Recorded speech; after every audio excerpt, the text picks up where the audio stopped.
Hi, my name is Kelsey Tabor, and I'm going to present today on Robin Williams and how he as an individual has shaped my identity growing up, and then also how specifically the media that he's presented in, I'm going to be focusing on Mrs. Doubtfire, really shaped how I saw things, and also gave me an emotional reaction when I did watch it.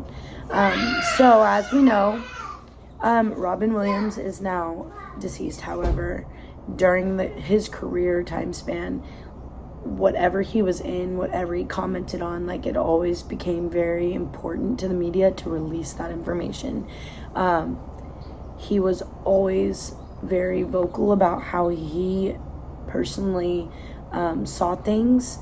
He was fantastic at improvisation, and he put on this facade that he was this happy-go-lucky man that really didn't have, mental problems, and we didn't really figure out about these mental struggles he was having until after he was deceased.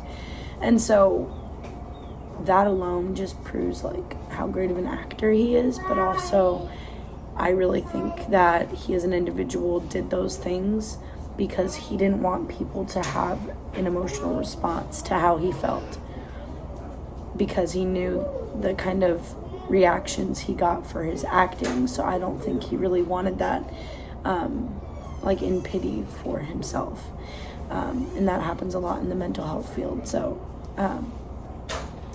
that being said, his outlook on life as far as what we knew as the public was very bright. He always wanted to bring a smile to everyone's face, and so that's kind of what I made as my life goal to do, at least most of the time, because we all have our moments. So I'm going to be talking specifically about a scene that I saw in Mrs. Doubtfire, and I'll share it right now. Dear Mrs. Doubtfire, 2 months ago my mom and dad decided to separate. Now they live in different houses. My brother Andrew says that we aren't to be a family anymore. Is this true? Did I lose my family? Is there anything I could do to get my parents back together? Sincerely, Katie McCormick. Oh, my dear Katie. Some parents, when they're angry, they get along much better when they don't live together. They don't fight all the time, and they can become better people and much better mommies and daddies for you. And sometimes they get back together. And sometimes they don't, dear. And if they don't blame yourself. Just because they don't love each other anymore doesn't mean that they don't love you. Lots of different families, Katie. Some families have one mommy, some families have one daddy, or 2 families. Some children live with their uncle or aunt, some live with their grandparents, or some children live with foster parents. And some live in separate homes, in separate neighborhoods, in different areas of the country, and they may not see each other for days, weeks, months, or even years at a time. But if there's love, dear, those are the ties that bind, and you'll have a family in your heart forever. All my love to you, Poppet. You're going to be all right. Bye-bye. You'll know that he's playing a nanny character, and his kids don't know that it's actually him in disguise. And so he's able to spend time with his kids without the mom realizing it's him until the very end of the movie, so that was his way of while they were in the middle of a divorce, that that he could still see his kids like he normally would, because he wanted to see them and didn't want to cause any problems with the mom. Anyways, so I just really love how he put exactly what divorce looked like, and like why it's beneficial, rather than we tend to focus like on all the negatives of divorce or like why it shouldn't happen. He was able to make a positive perspective on it because as kids, like, they can't do anything about it. So he did a really good job at making sure that they knew like there was nothing they could have done to prevent it. Their mommy and daddy still love them, and their mommy and daddy still care about one another as they are the other parent of their kids. So that just helped me to kind of understand, like, you know, the dynamics of a divorce and like how to navigate it, not necessarily as a child, but being able to explain it to others, especially my students who may be processing it.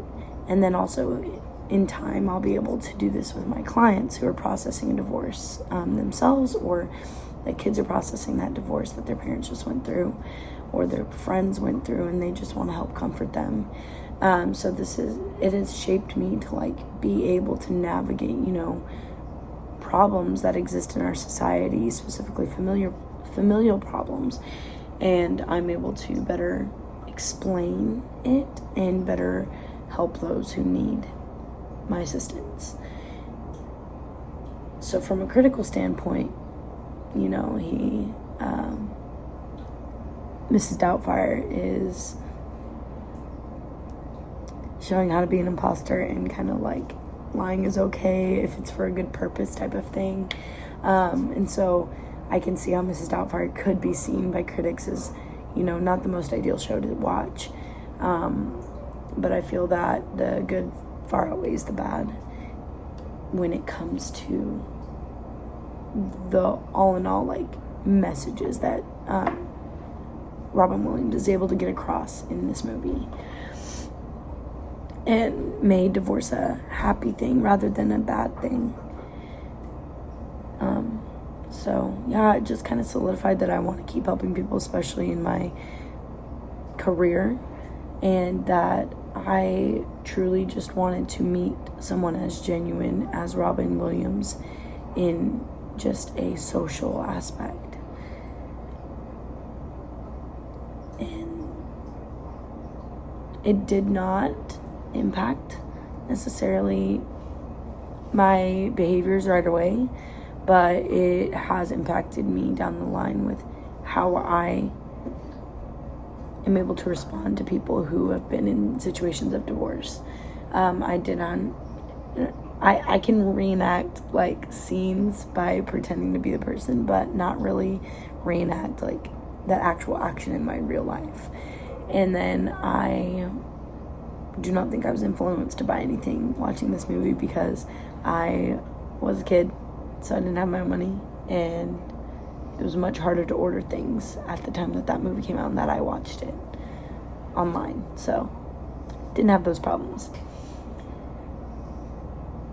But yeah, I guess like watching that movie compared to like the movies that I watch now, I do have a better, you know, personal reflection and like outlook on myself, because they're not all gonna be picture perfect like some of the movies we see now or some of the media that's portrayed to us now. Like, it's gonna look ugly sometimes, like physically, emotionally, mentally, like not everything's gonna look great, but in the end it'll be worth all the trials that you went through.